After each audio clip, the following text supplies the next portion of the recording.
Hello everyone and welcome to a new video. I know it has been a while since I posted something and the last year has been a bit crazy, a lot of things going on at work and moved to a new country and stuff like that. There was no video for a long time. I'm sorry for that, but I'm happy that so many people found the channel and subscribed. And I want to make a couple of videos about a little different kind of stuff, not like Amadeus for now, but when we are working in the travel business, and especially when you are working as a travel consultant or travel agent, you will probably have something to do with customers. So you will deal with other people, or other people, but your customers, right? And there are something called soft skills.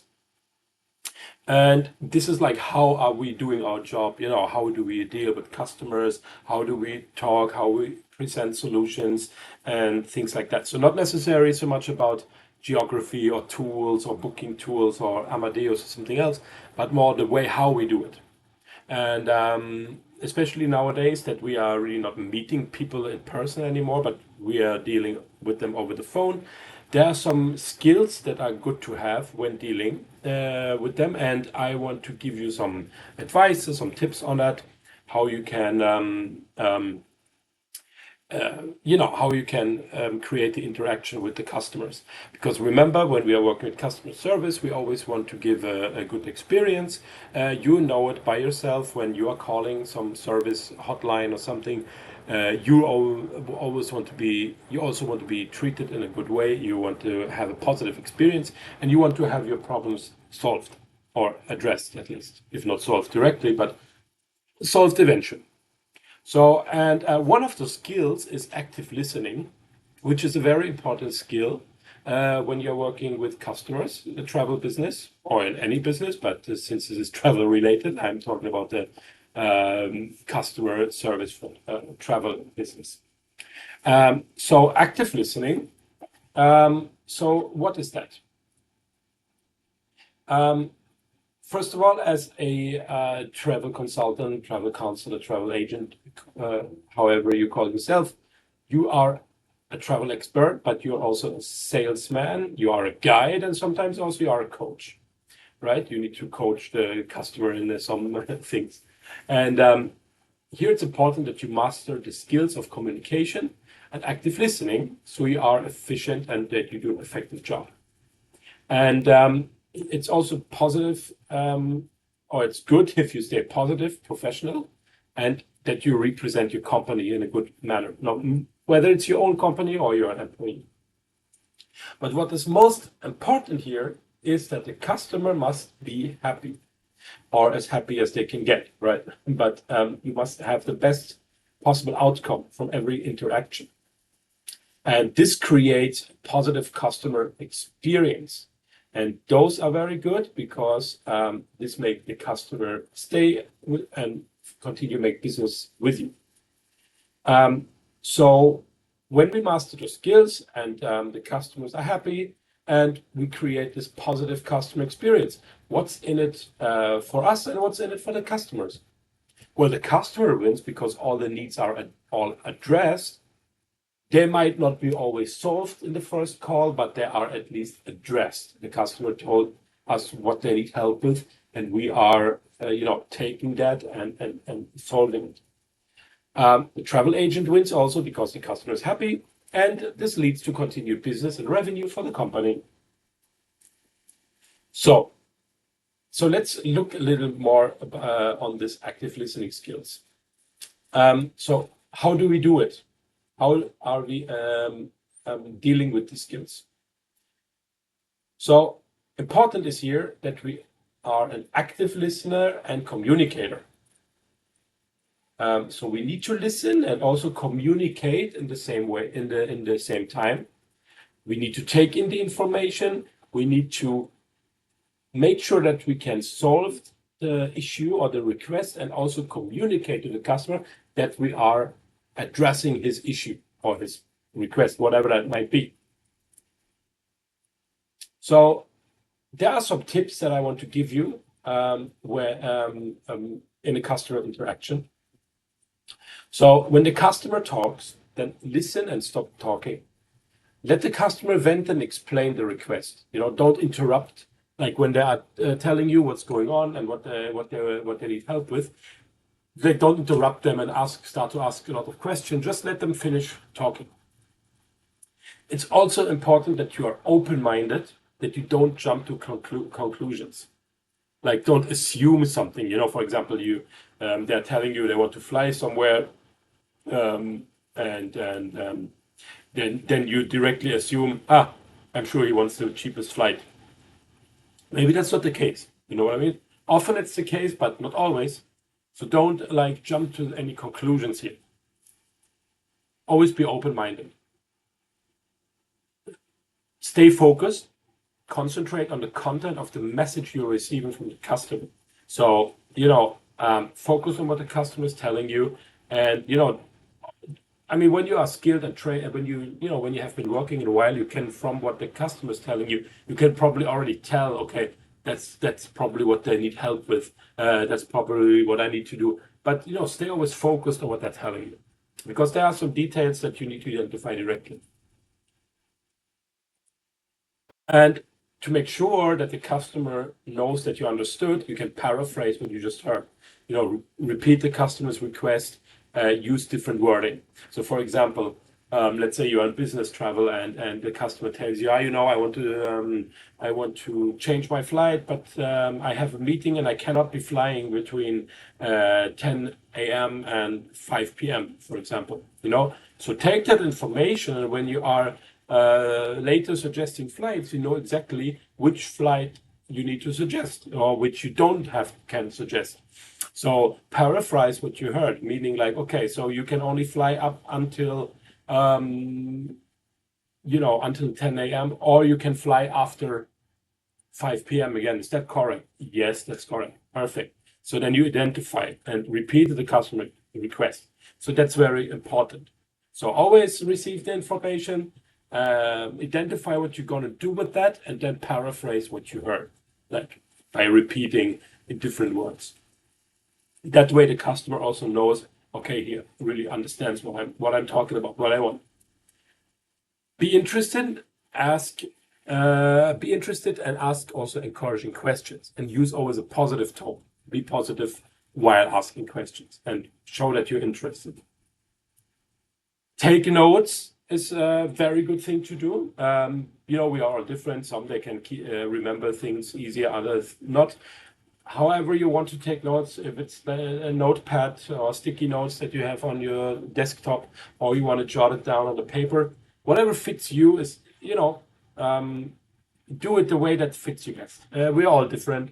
But if you know that you will receive a lot of information, write everything down, because that way you avoid that the customer has to repeat himself later, because that's not a good thing. So they should tell you one time what they want, what they need, the details, and that should be enough.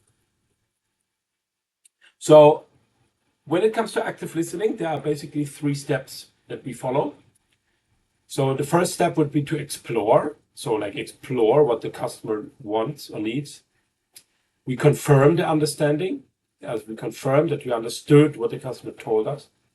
And then we go into the creative problem solving part. So this depends, of course, on the situation we are in, the situation of the customer as well. And we will go through those steps a little more in detail. So for the first step, explore. So here you got to find out what the customer is actually looking for, So they're telling you, I need to go on a trip from New York to Miami next month on that day, but they don't really give you a lot of details. So you need to find out more. So dig for the information, and encourage the customer to share the information by asking probing questions. So by asking questions that give you more details. So at which time of the day would you prefer to fly out from New York? Please tell me more about your travel plans, like how long you will stay, things like that. Do you have any preference for seating? Or is there anything else, any other detail that is important for me to know about your travel plans? So by asking those questions, you are allowing the customer to speak, and while he or she is speaking, you collect all the necessary facts. Give verbal signals, since you cannot see the customer, right? You cannot see, so you need to give like verbal signals. They indicate that you're listening, and also encourage the customer to tell more. These things like you see, I see, okay, like let the customer know that you're with them and that you understand and acknowledge what they're telling you. If you're sitting with them face to face, it's easier to see because you can like give them a nod, you can write things down, they can see what you're doing. That way they know, okay, he's actually listening. But on the phone, it's a little harder. So that's why it's important with those verbal signals. So there are three kind of questions that you can use when you are in the need of asking more questions to clarify something. So the first one is the open-ended or probing questions. So these are used to gather more information, to gain more knowledge about an issue. And those are used to, those require a kind of a longer response, not like just yes or no response, For example, tell me more about your travel plans. So then they can just vent and explain to you things, what they need to do, what they want to do, how they have been thinking, or when there happened something with their ticket, or I don't know, something in that kind of way. Then you can ask, so what was the information given to you by the airline? And that way they explain that to you. So these are used to gather more detail and gain more knowledge. Then you have the clarifying questions. Those are used to gain more understanding and get more details about a certain issue, so that you understand it better. Could be a bit more like complex situations when you are not really sure what exactly happened. For example, the customer calls you about a reissued ticket, and you are not really sure like how did that ticket reissued or what happened exactly. You can ask like, so what happened was that the airline reissued your ticket at the counter at the airport. Is that correct? Or this kind of questions. If you are not sure, you use those to clarify, to make sure, okay, that's what happened. And then you have the close-ended questions, and these are the simple ones. These are the you answer them simply with yes or no. For example, do you have a loyalty card that I can add to the booking? Yes, it's Did you book the hotel online? Yes, I did. So these kind of questions. So open-ended, clarifying, and close-ended questions. These are the type of questions that you can ask to get a better understanding of a situation. Okay. So next part of the active listening, and the next step is confirm understanding. So the confirm understanding part shows that you are listening and getting better understanding of the situation. Here it's also important that you show empathy and that you paraphrase. So you restate the information you received. So the customer is telling you something, you're saying like, so if I understand you correctly, you want to fly out from New York at 12 p.m. because you need to arrive in Miami in the afternoon. Is that correct? Yes. So, or for example, so what happened was that you got to the airport and then suddenly your flight was canceled. Is that correct? Yes, that's how it was. So paraphrase what you heard, so you make sure that you identify the situation correctly. If there is a case where the customer is upset or frustrated, then it's also very important to use empathy. That you let the customer feel that you care. I'm sorry that happened, and that's very frustrating. And if that happened to me, I would feel exactly the same. That you don't give the customer a feeling you don't care. Just show empathy. Empathy is very important in this job. When something bad happened, when the customer is frustrated, you will also feel that this calms the situation down directly. It kind of de-escalates. There are some customers that can be very loud, they can show their frustration, they can be angry, and when you are showing empathy, that calms the situation down a bit. And then we come to our creative problem solving. So when the customer calls with an issue, and you need, of course, to solve that issue as best as you can. There are, of course, situations that have no solution, but I mean, when there is a possible solution, you need to address that and to be positive in your wording when you are offering the solution to the customer. So it's important that you take ownership of the issue and ensure the customer that you will able to assist. That's very important. So you say to the customer, okay, I can do that for you. I can help you with this. So make sure the customer knows and feels that okay, this person will take care of my issue. Take, for example, the customer calls and has a hotel booking with check-in today, and wants to, change something in the reservation, like check out earlier or check in later or whatever. You might not be able to solve that problem directly, but you can reach out to the hotel. So you will say to him, okay, I can do that for you. I will call the hotel and ask them if they will agree on letting you check out earlier. So always be positive and make sure that you say to the customer what's going to happen. And also, in the end of the call, before you end the call, you summarize. Let's say you got something for a refund. Then you tell the customer, okay, what I am going to do now is I will send the ticket for refund, and then it will be refunded within a couple of days, for example. Or as a next step, I will reach out to the airline and ask them for a waiver, for example. And always important, and I will say that again later, is to meet the customer's expectations. Tell them that I mean, if you know that you cannot solve the problem today, tell them this. Don't say to them, in 1 hour you will have an answer. No, tomorrow we will know the earliest. So that you know that the customer knows, or that the customer knows what to expect. So problem solving is the final part of the procedure or of the process. You gather all the facts and target the solution by taking ownership.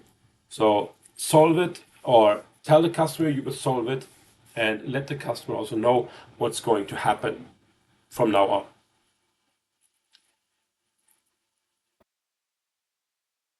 And I also want to mention some key components to create that positive customer experience. Some tips that you can use. So the first one is use customer's name in greeting. So this is, of course, depending on where you live. In some countries, it's or in some cultures, it's not appropriate to address someone with the first name. Then you would, of course, use Mr., Mrs., and the last name. Always good when the customer presents himself. My name is John. I need help with this or that. That you say, oh, hi, John. Thanks for calling. How can I help you? And then that you repeat maybe his name or her name a couple of times throughout the call, especially when the customer is maybe a bit upset about something. Then it's good. It has been proven that it's good to use the name, to be a little, to make it more personal and to de-escalate, by saying, oh, I'm sorry, John, that's really frustrating. I will try my best to help you here. But important also to not overdo it. Don't use his name in every sentence. Hi, John. Yeah, of course, John. I will do that for you, John. Let me pull up the flights, John. You know what I mean? Don't not too much. Be balanced. And that's always the best. Positive tone and good pacing. So you need to stay positive. So the tone in your voice is like the body language. When you talk to someone in person, you can already feel, the mood of the person or the tone of the person. If the person is passive or not interested. But over the phone, it's a little different. You cannot read any body language. So here's the tone in your voice that is important. So the voice should have the energy and enthusiasm for the caller, and also the work that you're doing from them. I know that in some jobs or in this kind of business, there can be very monotonous, because you're doing the same task in every call and you get 50 calls a day. And of course, it's easy then to sound maybe a bit robotic, or it can be a bit like you can maybe sound bored. That's natural. But for the customer, when he calls, he doesn't know about any of your other calls. So try your best to stay positive and always present everything in a positive way. Um, and some callers, they might want to move through the call very quickly. They say directly what they want, and you can already feel how they're talking. Like, are this going to be a short call or this going to take time? Um, Others, they might want to take a little longer time. They want to tell a little, background information, and they maybe tell a bit more. They're open to a bit small talk and stuff like that. So you gotta identify the caller's pace, and try your best to match it somehow. If you feel that they're open to small talk, do a little small talk, but not too much. If you feel that they're more like, they see it more as a task. I need to call, I need to make that flight reservation, then hang up again. Then match that pace. Create connection with the customer. So by using empathy and a bit of small talk, if appropriate, you will identify, as I just mentioned, you will identify what kind of person you are dealing with. And if this person wants to, talk a little extra or not. So showing empathy, once again, very important. Say that you're sorry for the experience that the customer had, whatever that might be. Offer help to the customer. If they tried, for example, to book something online and it doesn't work for them, offer them to help, or explain to them how it works, that kind of way. If they're open to small talk, well, try. This is also something very, very different depending on where do you live in the world. Some they are not open for small talk at all. Others they are more open to it. This is something you need to identify as well.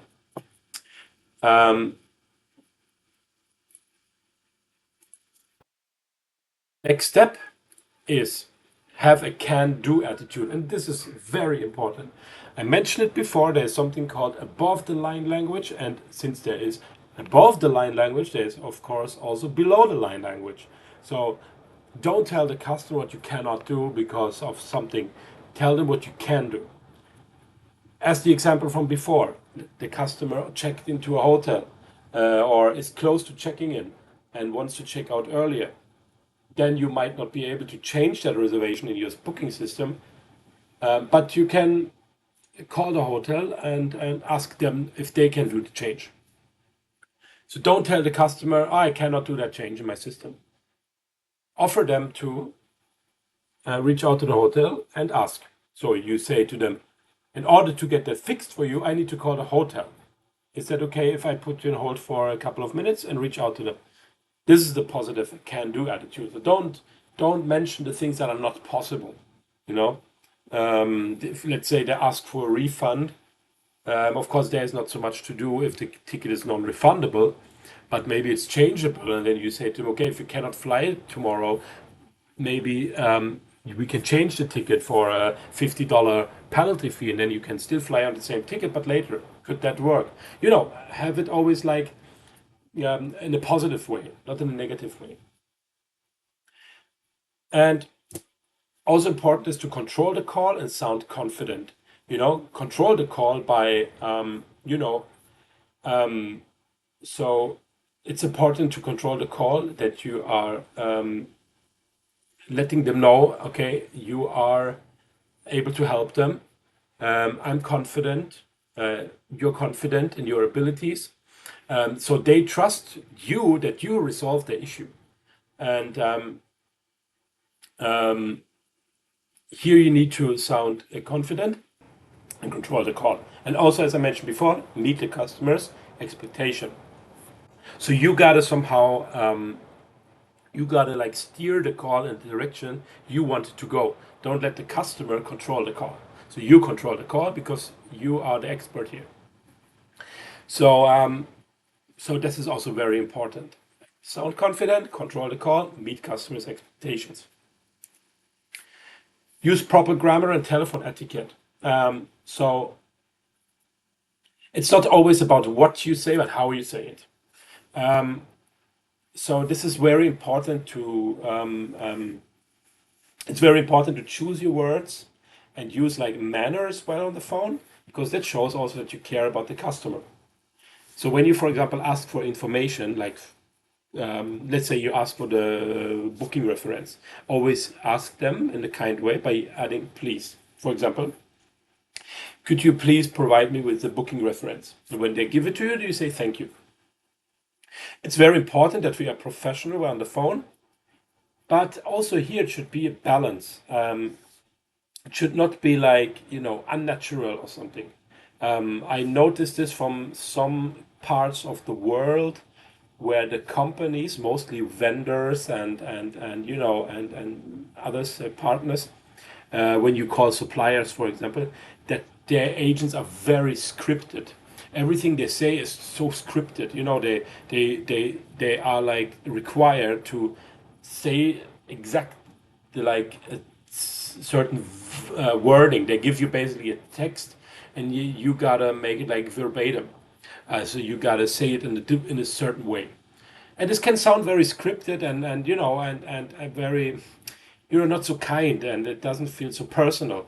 So if you're overdoing it, it will also have a negative impact on the customer experience. So keep the manners and keep the etiquette, but don't make it like scripted. Once again, you might be in this position where you are required to use a certain wording, but still, when you're getting like 50 calls, I understand it's hard to always sound like if it's the only call you are receiving. But try your best to make it as personal as possible, and be kind and use proper etiquette and grammar. And also let the customer know what's happening. This is also very important to not have a lot of dead air. So when you are, for example, putting up a flight display, let the customer know, okay, I'm looking now at the flight options. Just give me a minute while they are loading, while I'm going through them. Or if there is something that needs to be, if you're running a smart flow or something, or you're finalizing something, always let the customer know, okay, now I'm doing this, now I'm finalizing the booking, so always let the customer know what's going on. Sometimes the system can be like slow, sometimes it keeps on loading a while, but avoid to tell them, the customer this, um, try to keep the dialogue open in a different way. Next, the hold procedures. Sometimes it's important, or sometimes it's necessary to put the customer on hold if you need to gather information from a supplier or from another colleague or anything. So here, it's important that if you need to put someone on hold, ask for permission first. Ask the customer, is it okay if I put you on hold for a couple of minutes? And most of the customer will say, okay, no problem. And then put them on hold and reach out to the airline or whatever it is you need to do. If you feel, oh my God, this is gonna take a long time because you called to an airline and they have a hold time of 5 minutes, retrieve the call again. Let the customer know, okay, listen, I'm in the call, I'm in a hold with the airline. It's going to take a couple of more minutes. Check back on the customer once in a while. That lets them know that you're still there. Give them kind of a time frame, on how long that's going to take. If you feel that, okay, I will not solve that today, then simply offer them to call back later, and not today. But if you're not able to solve the problem right now or the next coming minutes, then offer the customer to call back. If they don't want to wait. But I had customers waiting like 20, 30 minutes on hold. They are open to that if they can wait, or sometimes they don't think that we actually call back, so they rather stay on hold. So you got to find out what is the what is the preference of the customer. And last but not least, use the active listening skills. So, and these are the skills that we talked about. So, listening, active listening skills, they're about paying the attention to what the customer is telling you. It's about being proactive and asking the correct questions, the appropriate questions to clarify any confusion, if there's any confusion. And so sometimes the customers also don't use the same terminology. They're not familiar with travel business terminology. They might use different words that are not really 100% correct in that case, but you need still to identify like what is, you need to still know what the customer means. Also, if you are doing many things at the same time, you got to listen to the customer while you are pulling up a booking or working in Amadeus or anything, or in another booking tool. The customer is always number one. So always acknowledge that you are there, that you understand what the customer is saying, that you're paying attention. Eventually, you will learn how to multitask and how to work with your system while you are listening to the customer, but never ignore them. Always acknowledge that they're there, that you are there. And this is important because you don't want the customer repeating himself multiple times. Because that can be very frustrating. Only think about how it would be for you if you're calling someone, a customer service, and they make you repeat everything every 5 minutes. That's not very good. So use the active listening skills throughout the call, and you will see that you will create a very good and positive experience for the customer. So as a summary, for active listening, use verbal signals, use clarifying questions, open-ended questions, and close-ended questions. Use empathy statements, I statements, and statements to confirm a situation.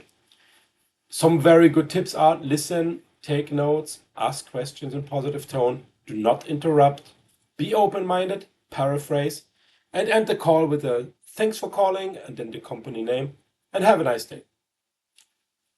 So that was it for the active listening skills. If you have any questions, so just ask in the comment sections and I will try my best to answer. And I hope that this video is beneficial for you, and I will try to make more like videos on soft skills in the future. So I want to share my experience, my knowledge with you as well.